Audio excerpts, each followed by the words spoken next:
We continue with The Church of Our Fathers by Roland H. Bainton, Chapter 20, Age of Reason, Part 2. In the Middle Ages, people supposed that insane persons actually had devils inside them. Well, there's a difference between possession and mental illness, which is sort of lost to both secularists and a lot of church people. The treatment was to have the priest say holy words which would cast out the devil, as in the picture. Catholic and Protestant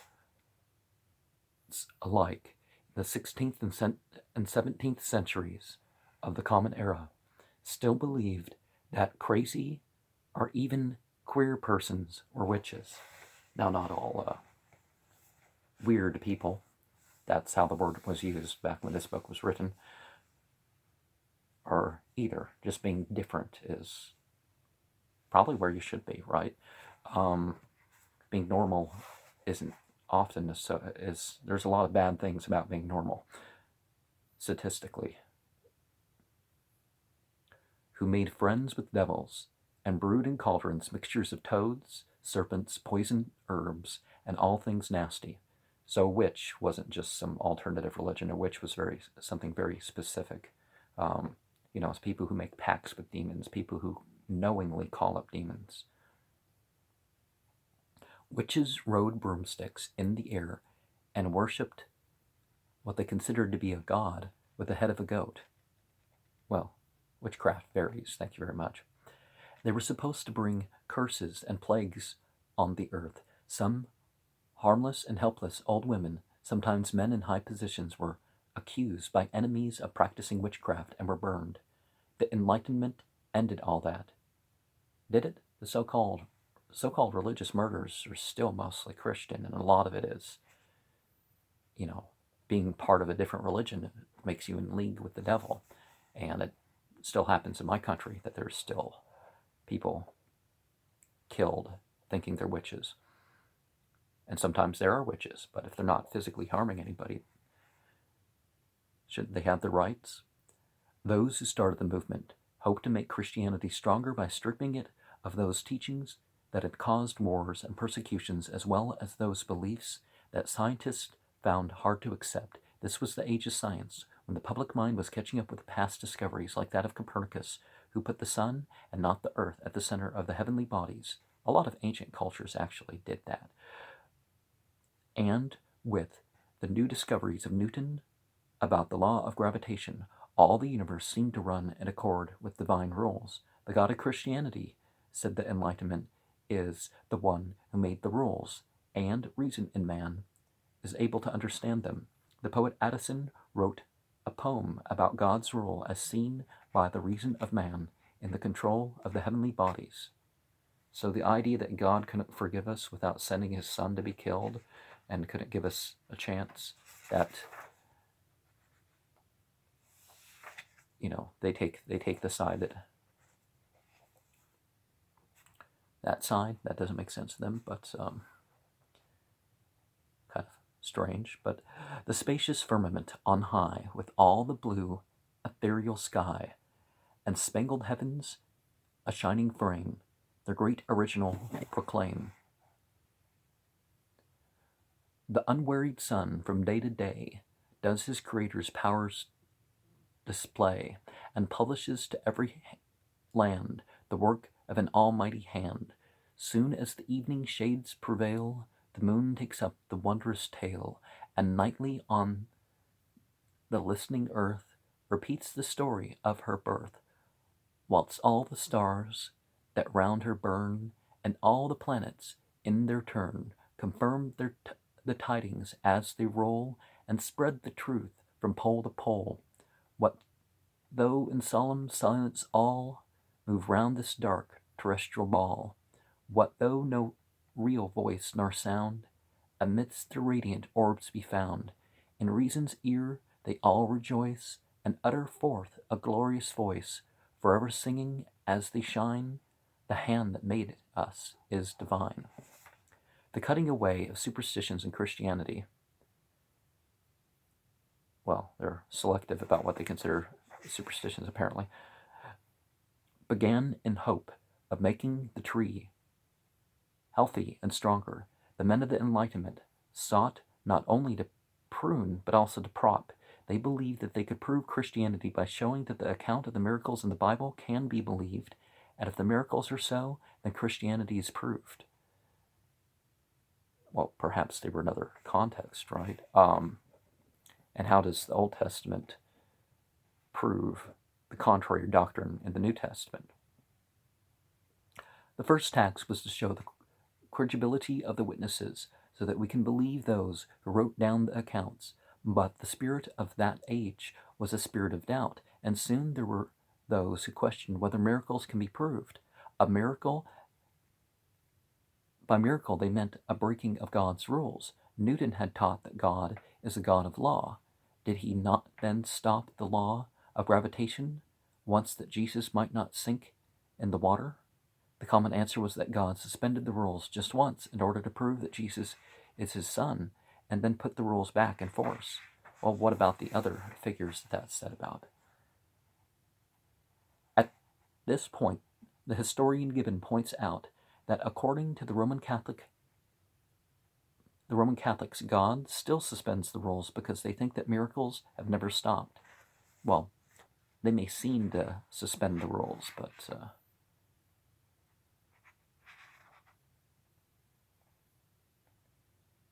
Protestants usually deny Catholic miracles, and many say that no miracles occur today.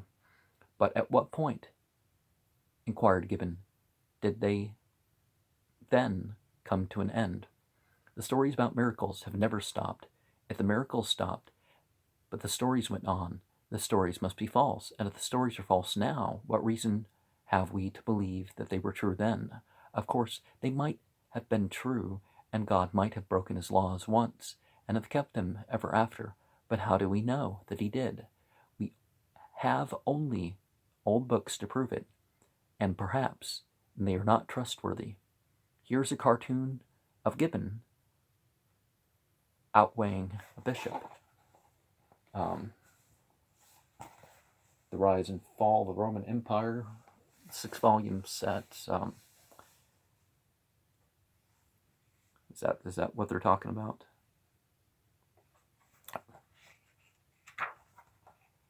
Gibbon did no more than hint his doubts. Others became bolder. Tom Paine, who helped stir up the American Revolution by his book Common Sense, wrote another tract called The Age of Reason, in which he said that if the devil really took Jesus to the top of a high mountain, from which he could see all the kingdoms of the earth, he ought to have discovered America. Others pointed out places in the Bible that seem not to agree. Yeah, okay, is Jesus a prophet, or is he divine in one of 7 different ways? You do find biblical reasons for these arguments. One doubt led to another, until some wondered whether Jesus ever lived at all, and whether the whole story of his life might not be made up. Well, there was a text about Bacchus that's pretty much like the earlier versions of the Gospel of John when it was 19 chapters, except you just write Jesus instead of, Isups, Ipsun, the ending is sometimes a little bit different. But historically, you can say there were 4 individuals spanning about a century and a half that, actually, Apollonius of Tyana died around 100, really about 2 centuries, right? But the Messiah was probably about a century before the Christians say that Jesus was born. But it's an amalgamation of characters. It's not a historical character if you look into it historically. So it's still very much a belief thing. The more one looks into it, the less one can have faith in that sort of thing. But Bishop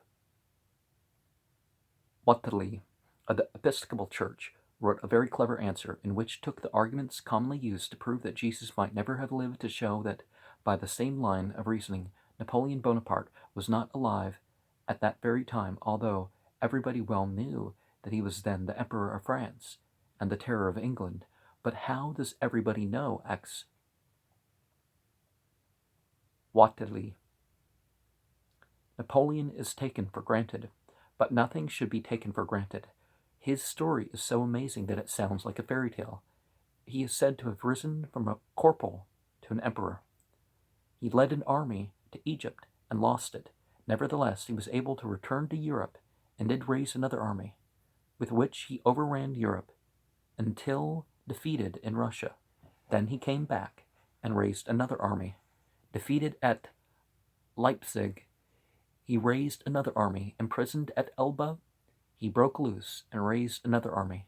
Everything told about him is so big as to suggest that the whole tale has been made up.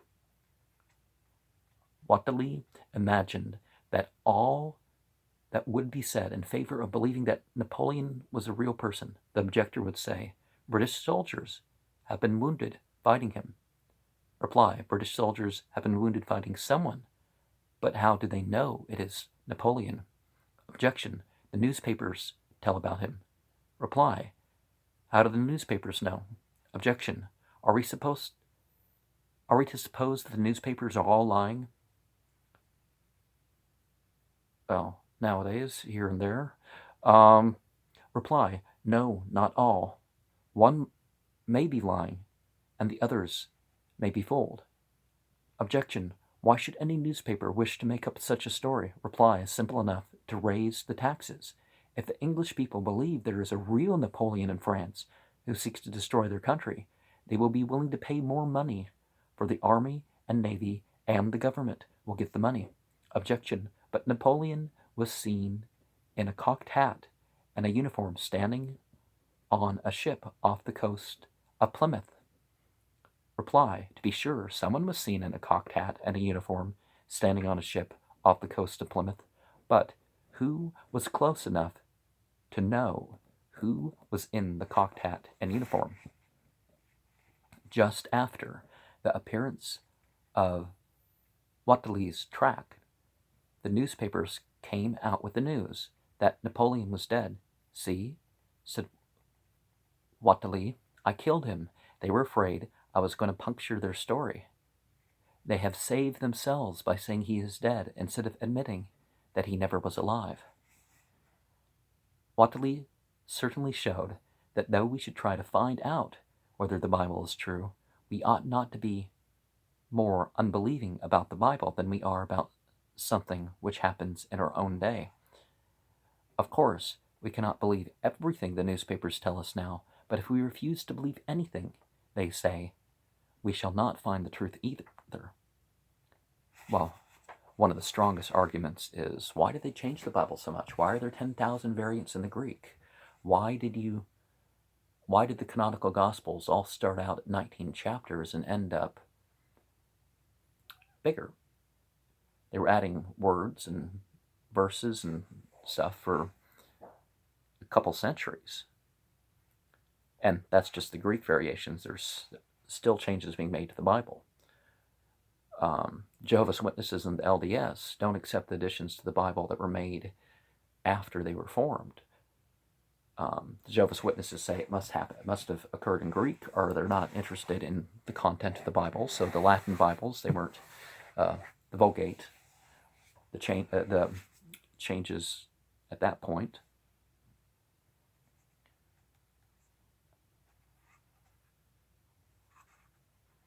To discover the truth, we must be ready to inquire, sift, trust, and try to understand.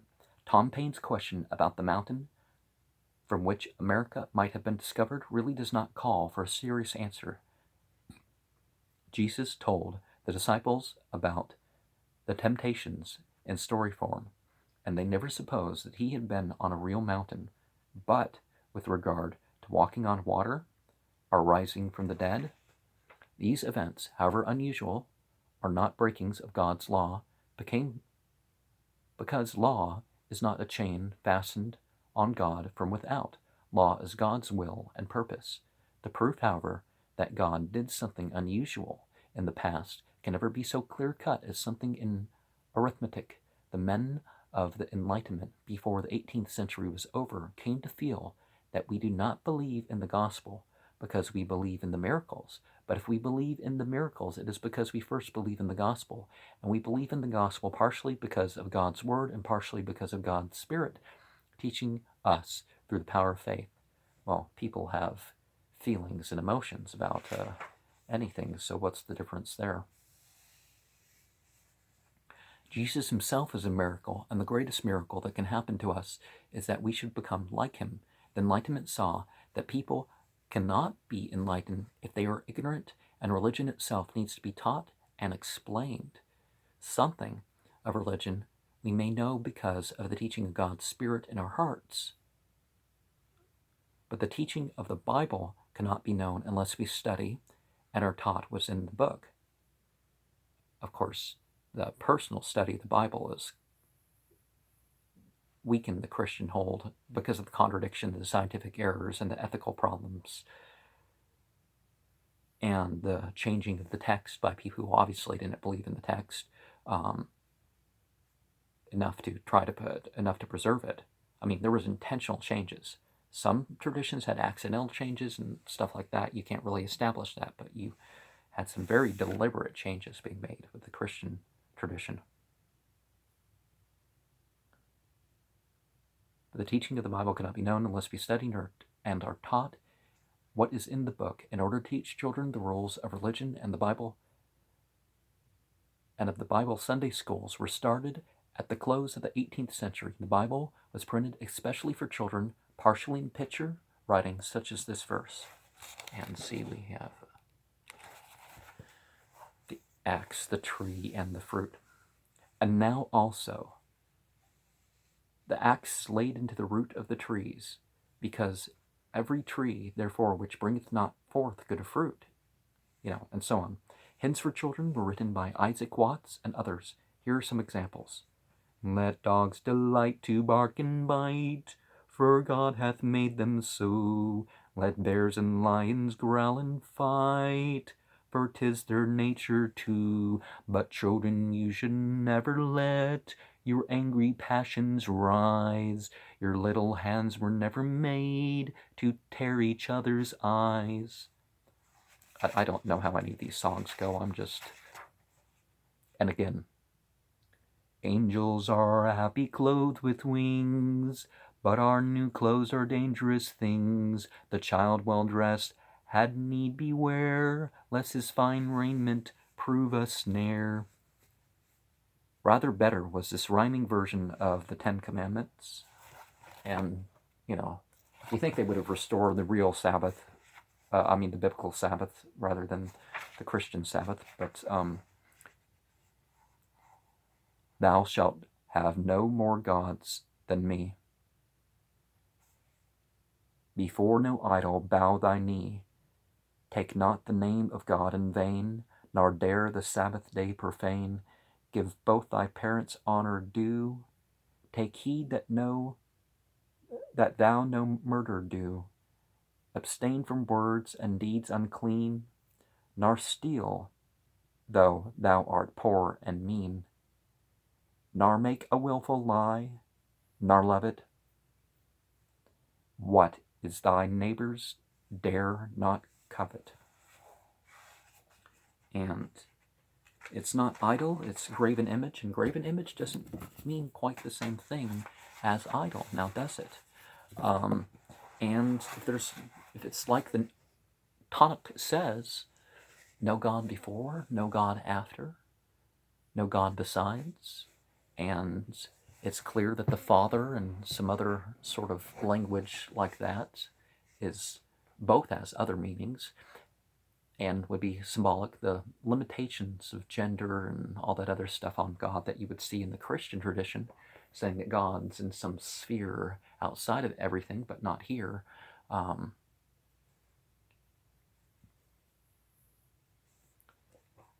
So how do these people reason? Answer that.